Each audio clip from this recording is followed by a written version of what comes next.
చిన్న వయసు నుంచే మాగంటి గోపీనాథ్ గారు మిత్రుడు. 1963లో జన్మించిన మాగంటి గోపీనాథ్ గారు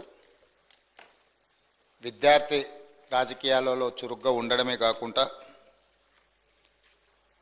వారు 1983లో మొట్టమొదటిసారి ఎన్టీ రామారావు గారు ప్రారంభించిన తెలుగుదేశం పార్టీలో క్రియాశీలక సభ్యుడిగా చేరి ఆ పార్టీ తెలుగు యువత రాష్ట్ర అధ్యక్షుడిగా వారు దాదాపుగా 7 సంవత్సరాలు సేవలు అందించడం జరిగింది.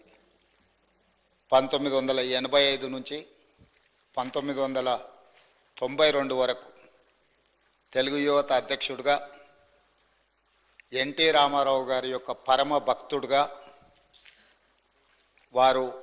వారికి నమ్మకమైన విశ్వాసపాత్రుడైన ఒక బంటుగా ఎన్టీ రామారావు గారితోని మాగంటి గోపీనాథ్ గారికి సత్సంబంధాలు ఉండే.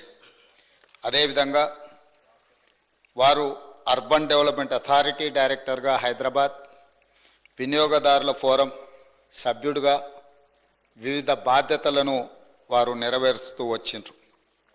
అదేవిధంగా వారు సినిమా రంగంలో నిర్మాతగా, విద్యార్థి రాజకీయ నాయకుడిగా, ప్రజాప్రతినిధిగా తెలుగుదేశం పార్టీలో ఎదిగి సినీ నిర్మాతగా కూడా వారు రాణించడం జరిగింది. అధ్యక్ష, పాత బస్తీ 1995లో సినిమా తీవడము, అదేవిధంగా రవణ 2000 సంవత్సరంలో నటశేఖర కృష్ణ గారిని హీరోగా పెట్టి వారు ఒక గొప్ప చిత్రాన్ని నిర్మించడం, భద్రాద్రి రాముడు 2004లో, నా స్టైలే వేరు 2009లో ఇలాంటి తెలుగు సినిమాల నిర్మాతగా కూడా వారు రాణించడం జరిగింది.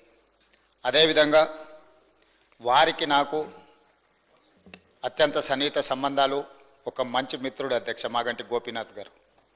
2014 సంవత్సరంలో నేను రెండవసారి శాసనసభ్యుడిగా, మాగంటి గోపీనాథ్ గారు మొట్టమొదటి శాసనసభ్యుడిగా ఈ సభలో మొట్టమొదటి తెలంగాణ రాష్ట్ర శాసనసభలో కలిసి పనిచేయడం జరిగింది.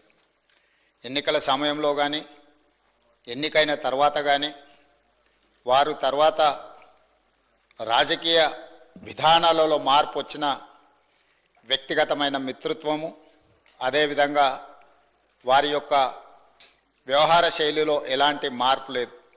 ఒక మిత్రుడిగా 2014, 2018, 2023 3 సార్లు శాసనసభ్యుడిగా ఎన్నికై హ్యాట్రిక్ సాధించిన శాసనసభ్యులలో చాలా తక్కువ మందిలో మాగంటి గోపీనాథ్ గారు ఒకరు. ఈరోజు అనుకోని పరిస్థితుల్లో వారు అకాల మరణం చెందడం ఈ సభలో ఉన్న సభ్యులకే కాదు, వారి కుటుంబానికి, జంట నగరాలలో పేదలకు వారి లేని లోటు ఈరోజు మనందరం చూస్తున్నాం. జూన్ 8న వారు మరణించడం జూబ్లీహిల్స్ నియోజకవర్గ ప్రజలకు తీరని లోటు. అదేవిధంగా వారి కుటుంబానికి, వారి సోదరుడు, వారి తల్లి, వారి భార్య, కుమార్తె, కుమారుడు, వాళ్ళ కుటుంబ సభ్యులకు ఒక తీరని లోటు. ఎందుకంటే అకాల మరణం ఆ కుటుంబానికి తీరని దుఃఖాన్ని తీసుకొచ్చి పెట్టింది. జూబ్లీహిల్స్ నియోజకవర్గ ప్రజలకు కూడా చాలా లోటు. ఎందుకంటే సౌమ్యుడు, మితభాషి మాగంటి గోపి. వారు చాలా తక్కువ మాట్లాడతారు.